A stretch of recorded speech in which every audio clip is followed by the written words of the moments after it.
Good morning, everyone. I'm Errol Barnett at the CBS Broadcast Center in New York City. We're interrupting CBS Mornings to take you to this. Live out of Minneapolis, White House Border Czar Tom Homan holding a press conference, the first since he took over the position of managing ICE operations there. Let's listen. Marcos Charles, he's running ICE operations here. There you go. Rodney Scott, Commissioner of Customs and Border Protection, standing here beside me. Good morning, I'm Tom Homan, Border Czar for President Trump. I'm here on behalf of the President, along with U.S. Commissioner of U.S. Customs and Border Protection, Rodney Scott, and Marcos Charles, who's leading the enforcement effort here right now. I've been on the ground since Monday to regain law and order in the city beloved by many, and work together to remove threats from the community. During the past administration, we'll all remember, more than 10 million illegal aliens entered this nation. Many were national security threats, public safety threats. We can't remember over 2 million known gotaways. 2 million people who paid more to get away. Why? That should scare the hell out of everybody. President Trump promised American people, including the residents of Minnesota, that he would work to ensure our communities are safe. And with that, this administration is absolutely focused on identifying removal aliens that pose a public safety threat and national security threats. And the numbers prove it. The data proves it. In the past few days, I've met with Governor Walz, Attorney General Ellison, Mayor Frey, numerous police chiefs and sheriffs, and I have more to meet.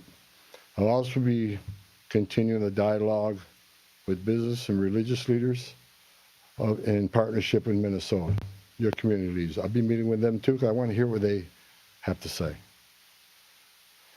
In my meetings with folks so far, and most importantly, the governor and the AG, the Mayor Frey, we didn't agree on everything. I didn't expect to agree on anything. I've heard many people want to know why we're talking to people who they don't consider friends in administration. Bottom line is you can't fix problems if you don't have discussions. I didn't come to Minnesota for photo ops or headlines. You haven't seen me. I came here to seek solutions, and that's what we're going to do. And we've come a long way, and we got some good wins for the people of Minnesota, I think, and for the administration and for the safety and security of this city. One thing we did agree on, though, everybody I talked to agreed on, was that community safety is paramount.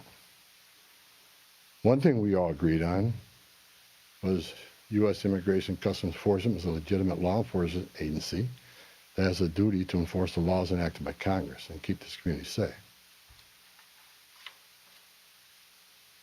Like I've said many times for the last several years, even before this administration, jurisdictions that refuse to cooperate with federal immigration authorities are sanctuaries for criminals.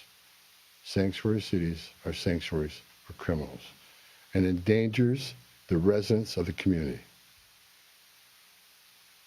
To be clear, we did not agree with Minnesota state and local officials that they would be involved in immigration enforcement. I didn't ask them to be immigration officers. I'm asking them to be cops working with the cops to help us take criminal aliens off the street. What we did agree upon is not to release public safety arrests back in the community when they could be lawfully transferred to ICE. I'll speak more about that. I will highlight that the Minnesota State Prison System under the Department of Corrections have been honoring ICE detainers. And we appreciate that important collaboration, and we're going to expand upon that. That decision has made Minnesota safer, not only for residents of Minnesota, but the men and women law enforcement. Not just ICE, all law enforcement. Rather than arresting the same public safety threat, significant public safety threat over and over again, they agree to work with us to identify those people and remove them. I'm also pleased to announce I had a very good meeting with Attorney General Ellison, and he has clarified for me that county jails may notify ICE of the release dates of criminal public safety risks so ICE can take custody of them upon the release from the jail. And let me tell you why that's important. I know people are a lot concerned about the manpower has been set in law enforcement manpower. Look, I've said this many times before. I've said it for the last several years. Give us access to the illegal alien public safety threat and the safety and security of a jail. It's common sense. It's safer for the community, it's safer for the agent, and it's safer for the alien. Because anything can happen on a street arrest. It just makes common sense. And for the people that argue, well, we're a welcoming community because we want victims and witnesses of crime that are here illegally to feel safe to come to police without fear they're working with ICE, we're not going to talk to the victim witness of crime. There's no problem there. They should feel safe to come to police and ask for help. All we want is to talk to the person that local and state law enforcement authorities locked in a jail cell. They chose to lock this person up. That's who we want to talk to, the public safety threat. So the argument is that protects victim witnesses of crime. It's a bunch of crap. Victims and witnesses of crime don't want the bad guy back in their neighborhood either. So great progress with the Attorney General and local sheriffs. And one thing, when we have these agreements, it takes less law enforcement agents to do the job. One agent can arrest one bad guy in the safety and security of a jail where he's behind the wire. We know we don't have weapons. But when you normally release that public safety threat, illegal alien back in the community, we have a job to do. We're going to arrest them. So we're going to find them.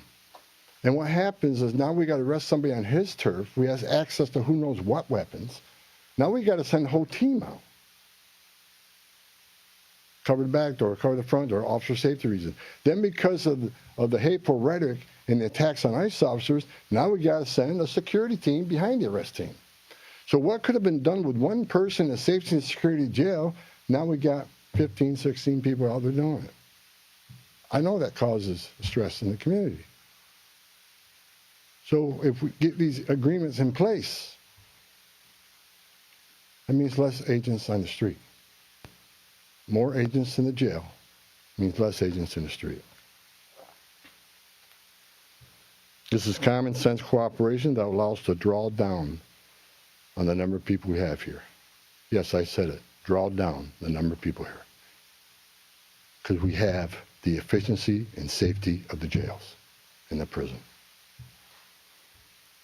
Matter of fact, I have staff from CBP and from ICE working on a draw-down plan. What does that look like based on the cooperation? What does that look like based on how many targets we have left to find?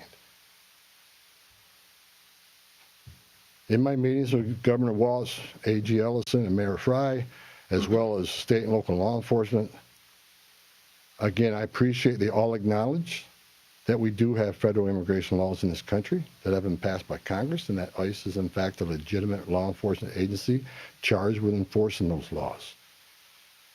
We're not making this up, folks. ICE is enforcing laws enacted by Congress. They're a federal statute. That said, I'm not here because the federal government has carried this mission out perfectly. First thing I said to senior staff when I walked in here is what I told you earlier. I didn't come here looking for photo ops or headlines. I come here looking for solutions. I do not want to hear that everything's been done here has been perfect. Nothing's ever perfect. Anything can be improved on. And what we've been working on is making this operation safer, more efficient, by the book. The mission is going to improve because of the changes we're making internally. No agency or organization is perfect. And President Trump and I, along with others in the administration, have recognized that certain improvements could and should be made. That's exactly what I'm doing here. As such, in meetings I've had with federal law enforcement managers, including ICE and CBP and other federal partners, as well as state and local officials, I have conveyed the President's expectations with regard to federal immigration enforcement efforts. We will conduct targeted enforcement operations. Targeted. What we've done for decades. When we hit the streets, we know exactly who we're looking for. Good idea where we may find them. You have a criminal history. You have their immigration history. A lot of information about this person that we get from numerous databases out there. Targeted, strategic enforcement operations. That's traditionally been the case, and that's where we're going. That's what we're going to continue to do and improve upon that. With a prioritization on public safety threats. I want to be clear. I don't read a lot of social media. I don't read a lot of media. I don't believe half what I see. We are not surrendering the President's mission in immigration enforcement. Let's make that clear. Prioritization of criminal aliens doesn't mean that we forget about everybody else. That's just simply ridiculous. But when you have a criminal standing here and a non-criminal standing there, that criminal always should be targeted first because he's a significant concern to the safety and security of the community. By and large, for decades, ICE and CBP have carried out their duties with integrity, professionalism, and compassion. That remains the expectation under President Trump, and I will hold our agents and officers to that standard. I'm almost done, and Tom can be Tom. As far as the agitators, that said, I want to reiterate and make very clear.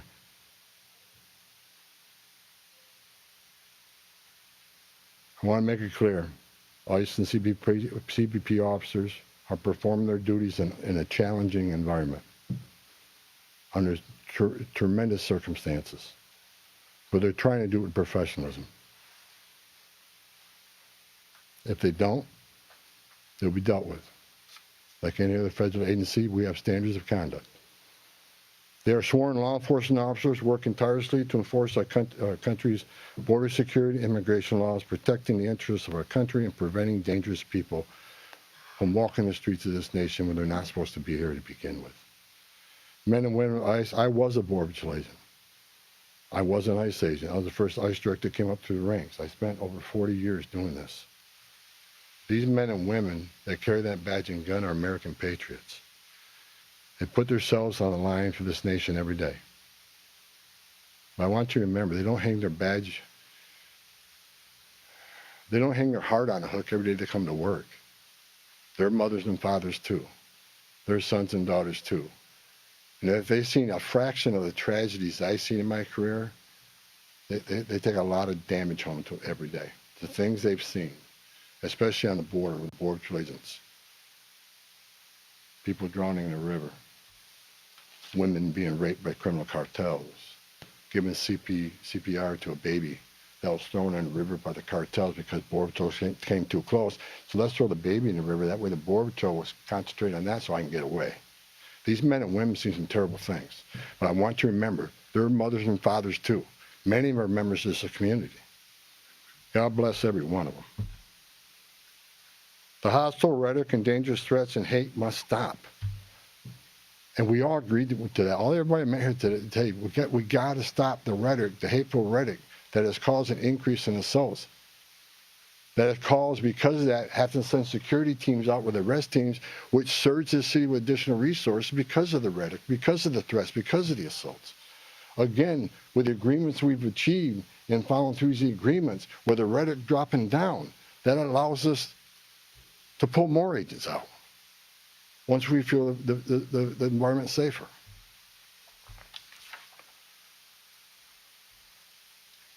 I begged for the last 2 months on TV for the rhetoric to stop. I said in March, if the rhetoric didn't stop, there's going to be bloodshed. And there has been. I wish I wasn't right. I don't want to see anybody die. Not officers, not members of the community, and not the targets of our operations.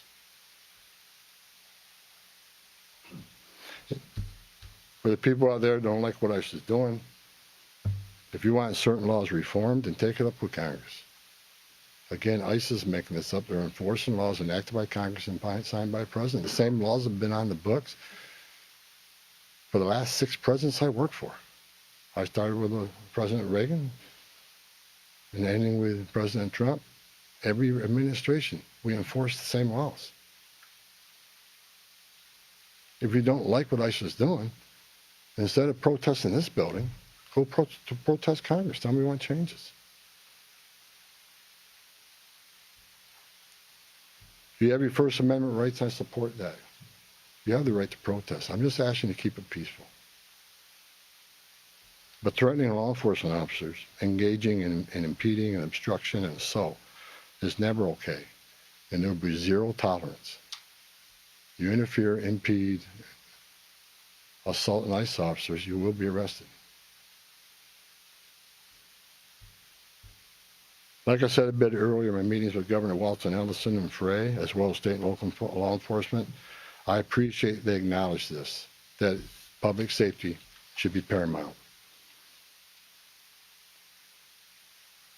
The chiefs I've talked to committed to responding to 911 calls when protesters turn violent, agents are in a dangerous situation, and there's assaults. They have committed to upholding public safety and responding to the needs, not to enforce immigration law, but to keep the peace. With that, I call upon those officials to stand shoulder to shoulder with us to tone down the dangerous rhetoric and condemn all unlawful action against law enforcement in the community. There are many ways your voice can be heard, express your feelings, and affect change in the country without crossing that line. Political and other disagreements in this realm should not be at the expense of public safety or the safety of federal law enforcement officers. In closing, I want to thank the state and local officials here in Minnesota that I met with and the many I'm going to meet with. We've had meaningful dialogue. And look, again, we didn't agree on everything, but we agreed on the things I just talked about. There's much more we can do. And I'm going to continue this dialogue. I got many more community leaders to talk to. I got many more sheriffs to meet. President Trump wants this fixed. And I'm going to fix it. With your help. I want to thank President Trump for his unwavering commitment to public safety and prosperity of every American. Under the President's leadership, we have the most secure border in the history of this nation, which means less women are being raped, less children are dying crossing that border, less fentanyl is getting in this country to kill Americans, less known suspected terrorists are crossing that country. And we don't have 2 million unknown gotaways. We don't know who the hell they are. A secure border, we have stronger national security. A secure border saves lives. When 96% less people come in, how many women aren't being sexually assaulted by members of the cartel? How many people aren't dying making that journey? How many Americans aren't dying of fentanyl overdoses? How many women and children aren't being sex trafficked in this nation? The data proves it. Anybody can find that data. So God bless this great nation. God bless Minnesota. We can do better. And I thank your local and state leaders meeting with me. We made some significant gains, significant coordination and cooperation, and you're going to see some massive changes occurring here in this city. Thank you. Can you clarify the rules of engagement are? None, right here. Thank you so much, Mr. Homan, Giovanna Delorto with the Associated Press. Based on how you have described these changes in the mission, can you be more specific about the objectives of Operation Metro Surge? If what you have described changes the parameters for interior enforcement only in Minnesota or also in Maine and other places? And finally, when will you consider that those objectives will be achieved and this operation will end? Or is it in terms of agents on the ground, in terms of who you're targeting for arrests? The withdrawal of law enforcement resources here is dependent upon cooperation. Like I said, one agent arresting one bad guy in jail means less agents on the street. We have some agreements. We got more to talk about how we're going to implement those agreements. But as we see that cooperation happen, then the redeployment will happen. Look, target enforcement operations should happen across the nation. That's what we've done for decades. And with target enforcement operations, I've done many of them. It just makes us safer for everybody. When we know exactly what we're looking for, what is his criminal history, what is his immigration history, where does he live, is he in an apartment complex versus a house, has he got a known record for having weapons, it's safer for everybody. Then we know what type of resources we need to go. And it just makes this operation cleaner, more efficient, and it's proven less violence when we know exactly what we're getting into and we can take the necessary precautions to keep everybody safe. Some of the operations that I've been involved in, we know there's children in the house based on surveillance. So we know you got to be a little bit different when you go into the house because there's going to be children present. So target enforcement operations, the way we've always done it, I think we got away from a little bit. And we're going to make sure we do target enforcement operations. And look, and I will say it again, we are not surrendering our mission at all. We're just doing it smarter. Shimon Prokopez from CNN. Mr. Homan, how did we get here in terms of you had Greg Bovino, who was the face of this immigration operation, the mission, as you say, to having border patrol agents in the interior of this country, stopping U.S. citizens, asking them for ID, creating this fear in places like Chicago and now here. And then finally, it took really the death of Alex Petty for us to get here. How did that happen? Who made the decisions to allow this kind of operation to proceed in this way and to create such fear? Well, look, the Border Patrol, the last 4 years under Joe Biden, we had an open border where 10, 12,000 people a day are coming across the border. Border Patrol got overwhelmed, which means we sent thousands of ICE agents down there to help deal with that humanitarian crisis, to help secure the border. Now we have millions of people released in this nation, many unvetted. Now we got to find them. Before the big, beautiful bill, we had a total just under 5,000 deportation officers to look for millions of people, many in public safety threats. So yes, we needed Border Patrol to come and help on our mission now. And the reason for the massive deployment is because of the threats, because of the violence. Our officers need to be protected. If I'm on an operation, an arrest team, I'm going to a house, I got to be busy with that guy, the dangerous guy, and I can't keep looking over my shoulder at what's happening outside the house. So we brought extra resources in to provide that security. And as I said, as we drill down on these great agreements we got and this great understanding we have means less. So we can draw down those resources. When the violence decreases, we can draw down those resources. But based on the discussions I've had with the governor and the AG, we can start drawing down those resources as far as those looking for public safety threats being released and do it in the jail with much less people. So the drawdown is going to happen based on these agreements. But the drawdown can happen even more if the hateful rhetoric and the impediment and interference will stop. So Border Patrol, I was a Border Patrol agent. These men and women are patriots. God bless them. They're here to help us. And the drawdown will come soon, depending on when this actually, I see this in play. But the agreements to have alone is going to cause a significant drawdown. So you're going to see a drawdown. Just on a personal, you've been doing this for 40 years. Just a follow-up. Ben, go ahead. No. First off, Ben Burkbaum, Real America's Voice News. On behalf of the American people, I just want to say thank you to you and to all of the agents that are putting their lives on the line to go after the people that were allowed in the last administration. We watched that happen in the media, the honest media, covered up by many of the media that are behind me. we want to say thank you, and to all the men and women that are out there. Can you talk to us about what's being done with the leadership on these signal chats, on these WhatsApp chats that are organizing the attacks against you, the obstruction against you? Are we going to be arresting those individuals as well? And to the folks out there in America that voted for this, that want mass deportations because they saw a mass invasion under Joe Biden, what would you say to them? How are we going to get to that point? Well, first of all, about the organization and the funding of the attacks on ICE. I'm not going to answer a lot about that because I'm not going to show our hand, but they'll be held accountable. Justice is coming. Again, we got to all remember why the questions from CNN, why are we here? What started this? 4 years of an open border where millions of people are letting this country unvetted. Remember, let's not forget, for 4 years we were told the border secure. 4 years we were told the border secure. And we all knew it wasn't. And I want this to be a positive thing we're doing here today. I also want to remember the politicians are continually attacking us.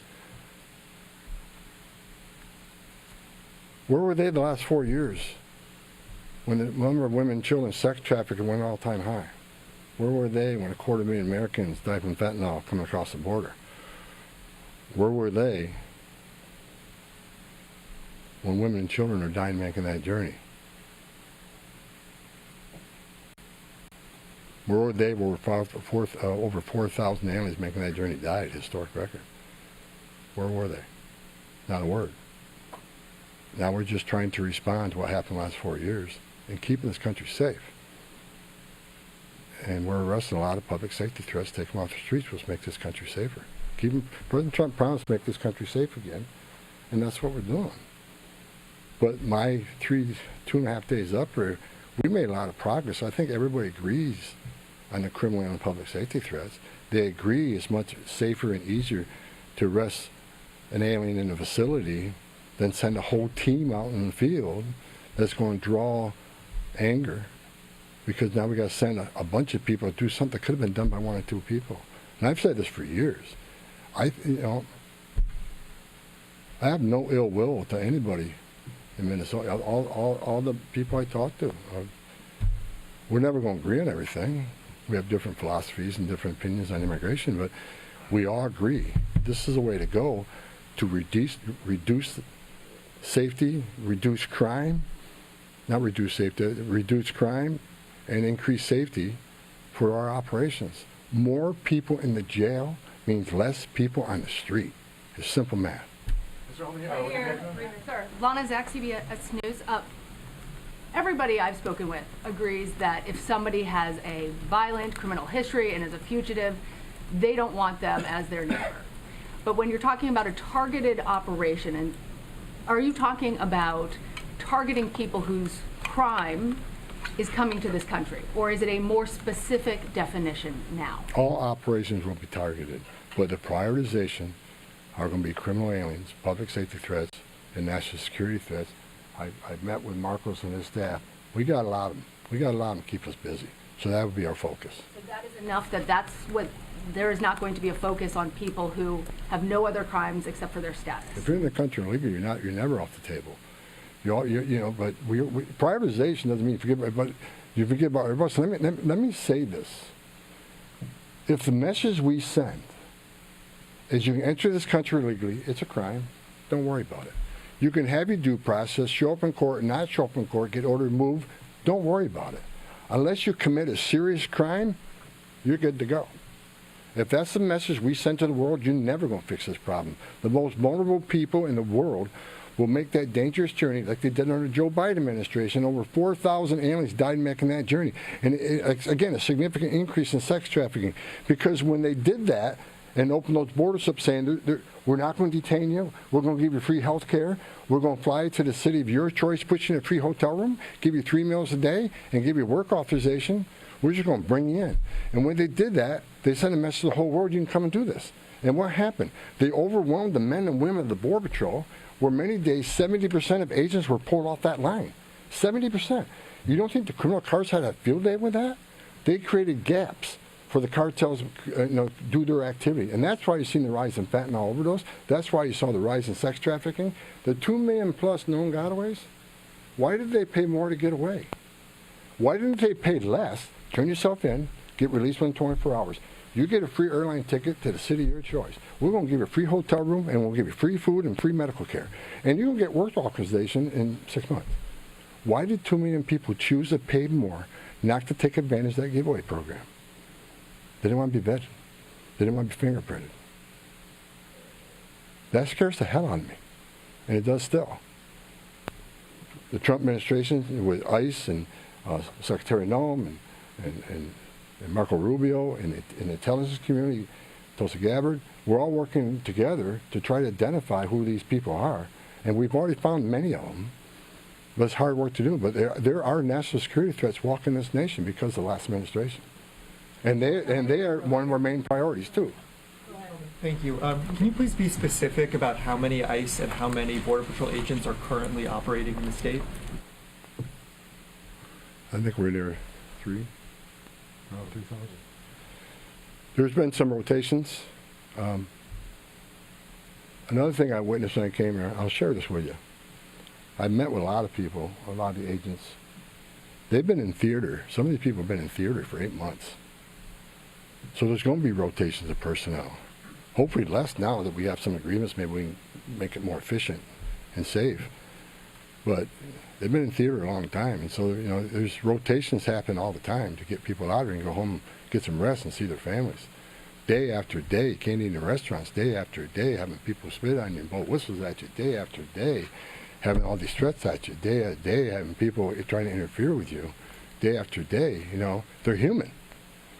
So we've got to rotate these people, and we've already rotated some. But my main focus now is drawdown, based upon the great conversations I've had with your state and local leaders. Again, I'm not a fool. I'm not walking away without seeing this put in place. But I take the word of the people I met with. I think they're honest, and I think they're good brokers, that they want public safety protected, and they also want what's happening in the city to go away. And that's my goal. Last question in the back.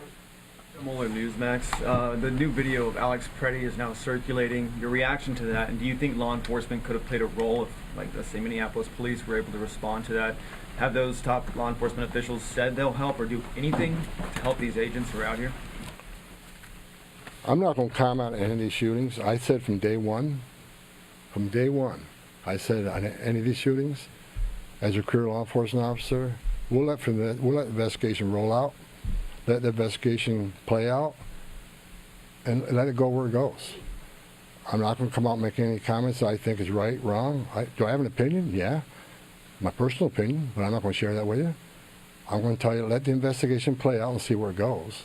But again, the president, one of the words he said to me when I came up here, he said he didn't want to see anybody die. The less interference, the less rhetoric, the less, I have buried Border Patrol agents and I buried ICE agents throughout my career, and the saddest thing I've ever done is hold a folded flag to a wife or a child. I don't want to see anybody die, even the people we're looking for. I don't want to see anybody die. And despite what people think of Tom Homan, I say a prayer every night that everybody goes home safe. This isn't good. But I think my conversations the last 2.5 days are leading us to a safer community. Letting ICE officers operate in the safety and security of a jail more than on the street.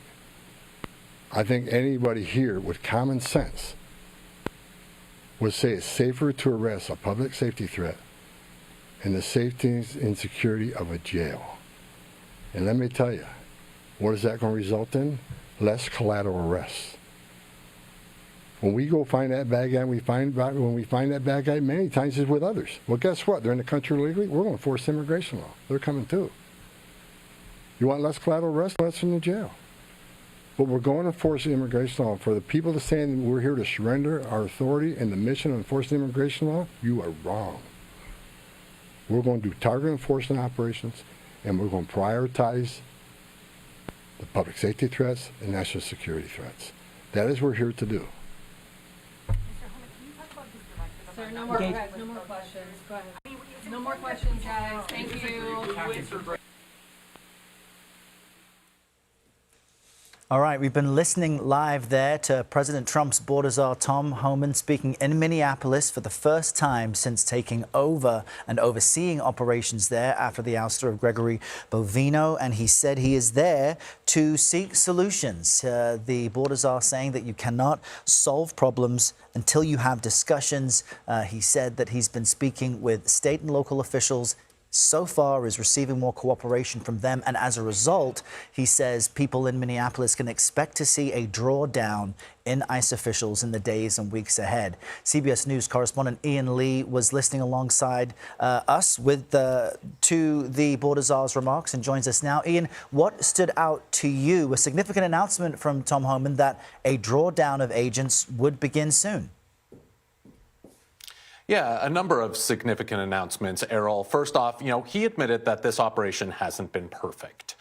He says that, there have been mistakes made. He's here to start that dialogue. And we heard that multiple times, that dialogue with state and local officials, law enforcement, trying to get everyone on the same page. He says they didn't agree on everything, but he said they all agreed that public safety was paramount. One of the big announcements he's made, though, is that if someone is undocumented, if they're in the jail, then the jail will hand that person over to federal authorities. He says that is crucial because one agent can arrest one person. If that person is released, he says, then you need over a dozen agents to go to that person's house to make that arrest. He says, they have to take in things into consideration of threats to them. But also, he says you have to have a security detail also with that group to protect them against potential protesters. And so he says that creates a big presence on the streets. So he said that this is a significant development that they are able to pick people up from jail after they've been arrested. He said they're going after, their priority are public safety and national security threats. But we heard Lana Zach ask the question about what about people who are just in the country here illegally? They haven't committed any other crimes. He said no one's off the table. And we have seen people like that arrested as well. He says he didn't want to send the message that you can come to the country and have everything provided for you. So, he said that with that announcement of the jail arrest, that they can start looking at withdrawing some of the agents from this area. But he also called for a toning down of the rhetoric. He says that hasn't been helpful. But he says his main goal is that this operation goes smoothly and safely. He said he doesn't want to see anyone killed during these operations. Ian Lee live for us in Minneapolis, where he will continue to report for the rest of the day. Ian, thank you. Let's jump to the White House now, where we find CBS News correspondent Natalie Brand. She was also listening to Tom Homan there announce a drawdown of ICE agents based on cooperation with officials there, Natalie. But Tom Homan did mention that they did not agree, he and local officials, that state and local officials would be involved in immigration activity. So some progress directed by President Trump, but also some areas of disagreement remain. Yeah, and we saw that play out on social media yesterday with President Trump's message that Mayor Fry is, quote, playing with fire, since he made clear, Fry did, that his local officers will not enforce federal immigration law on the street. So he said, well, they don't see eye to eye on that point. He was pleased, Homan was pleased with progress made, as Ian was talking about, in the jails. And, what's known as ICE detainers, the ability to transfer inmates to ICE if a suspect has been arrested. So he was pleased with that angle and I guess better collaboration between the local authorities and the federal officers on that point, which he said will lead to the plans that are being made for the start of a drawdown. He also said President Trump wants this fixed, noting the tensions in Minnesota, saying again, as Ian did, insisted that the president and Homan do not want to see anyone killed. We know that he was sent there to de-escalate the situation and try to find solutions with local leaders. And a key point of this news conference was really to emphasize the point that they're going to work in a more targeted, efficient way to really target what he called criminals, public safety, and national security threats. Natalie Brand live for us at the White House. Natalie, stand by for us because it is now 9 a.m. here on the East Coast. I'm Errol Barnett at the CBS Broadcast Center in New York as we have just watched President Trump's border czar, Tom Homan, announce from Minneapolis that a drawdown of ICE agents there would begin if cooperation with state and local officials, as he sees it, continues. He made those remarks in the past hour, directed by President Trump to take over these operations after Gregory Bovino, the previous leader of the operations there, was reassigned last week following the shooting deaths of 2 American citizens who were protesting ICE activities. Natalie Brand is standing by at the White House. We have Ian Lee in Minneapolis as well. And our own Lana Zak was in the room in the press conference with Mr. Homan and was able to ask him this question. Let's listen to that exchange. Criminal history, and as a fugitive, they don't want them as their neighbor. But when you're talking about a targeted operation, and are you talking about targeting people whose crime is coming to this country, or is it a more specific definition now? All operations will be targeted, but the prioritization are going to be criminal aliens, public safety threats, and national security threats. I've met with Marcos and his staff. We got a lot of them. We got a lot of them to keep us busy. So that would be our focus. So that is enough that's what, there is not going to be a focus on people who have no other crimes except for their status. If you're in the country illegally, you're never off the table. You know, but prioritization doesn't mean forget about, but you forget about everybody. So let me say this. If the message we send is you can enter this country illegally, it's a crime, don't worry about it. You can have your due process, show up in court, not show up in court, get ordered moved, don't worry about it. Unless you commit a serious crime, you're good to go. If that's the message we send to the world, you're never going to fix this problem. The most vulnerable people in the world will make that dangerous journey like they did under the Joe Biden administration. Over 4,000 aliens died making that journey. And again, a significant increase in sex trafficking. Because when they did that and opened those borders up saying, we're not going to detain you, we're going to give you free health care, we're going to fly you to the city of your choice, put you in a free hotel room, give you 3 meals a day, and give you work authorization, we're just going to bring you in. And when they did that, they sent a message to the whole world, you can come and do this. And what happened? They overwhelmed the men and women of the Border Patrol, where many days 70% of agents were pulled off that line. 70%. You don't think the criminal cartels had a field day with that? They created gaps for the cartels do their activity. And that's why you've seen the rise in fentanyl overdose. That's why you saw the rise in sex trafficking. The 2 million plus known gotaways, why did they pay more to get away? Why didn't they pay less, turn yourself in, get released within 24 hours? You get a free airline ticket to the city of your choice. We're going to give you a free hotel room, and we'll give you free food and free medical care. And you're going to get work authorization in 6 months. Why did 2 million people choose to pay more not to take advantage of that giveaway program? They didn't want to be vetted. They didn't want to be fingerprinted. That scares the hell out of me, and it does still. The Trump administration with ICE and Secretary Noem and Marco Rubio and the intelligence community, Tulsi Gabbard, we're all working together to try to identify who these people are, and we've already found many of them. But it's hard work to do. But there are national security threats walking this nation because of the last administration. And they are one of our main priorities, too. Thank you. Border czar Tom Homan there responding to Alana Zak's question in the last hour. Let's bring in Ian Lee. He's been reporting from Minneapolis for many days. Ian, the border czar there emphasizing why these ICE operations are necessary, but Mr. Homan is there because so many in Minnesota and Minneapolis have been outraged by the manner in which American citizens have been treated and profiled for fear of being perceived as being in the country illegally. How will Mr. Homan's remarks likely be received by people where you are? He spoke for about 10 minutes and took even longer to answer reporters' questions. How is this likely to be received? Well, Errol, there's a lot of people here in Minneapolis who don't want ICE here. And so as long as those agents are on the ground, you're going to see protests, you're going to see pushback from the community.